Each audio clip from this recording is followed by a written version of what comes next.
Hello, હું વર્ષા. શું તમે જાણવા માંગો છો કે આપણા વેટ લોસ કર્યા પછી સ્કિન ઉપર કરચલી પડવાનું કારણ શું છે? તો સ્કિન ઉપર કરચલી પડવાનું કારણ છે કે આપણે વેટ લોસ કરીએ છીએ, ના કે ફેટ લોસ કરીએ છીએ.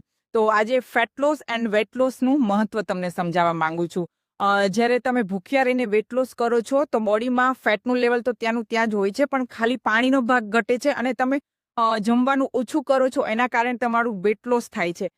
પણ જો તમે ફેટ લોસ કરો છો એટલે કે પ્રોપર ગાઈડન્સથી તમારું વેટ લોસ કરો છો, તો બોડીમાંથી જ્યારે ફેટનું લેવલ ઘટે છે તો વેટ લોસ તો થાય જ છે, જોડે જોડે તમારી સ્કિન પણ ટાઈટ રહે છે. જ્યારે ડાયટ કરવામાં શું થાય છે કે ખાવા પીવાનું ઘટાડવાથી પાણીનો ભાગ ઘટે છે, એના કારણે આપણી ફેટ તો બોડીમાં ત્યાંની ત્યાં જ હોય છે. જે બી કંઈ ઘટે છે એ પાણીનો ભાગ ઘટે છે અને ખોરાક ઓછો કરવાના કારણે આપણું વેટ લોસ થાય છે. પણ એ જ વસ્તુ જો તમે પ્રોપર ગાઈડન્સથી કરો છો તો તમારું પ્રોપર ફેટ લોસ થશે. અને ફેટ લોસ કેવી રીતે કરવું એ હું તમને મારા નેક્સ્ટ વિડીયોમાં જણાવીશ.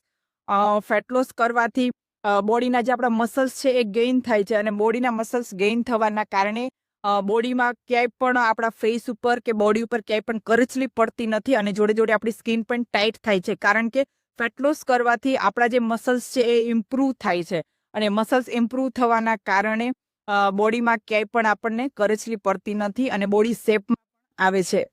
Thank you.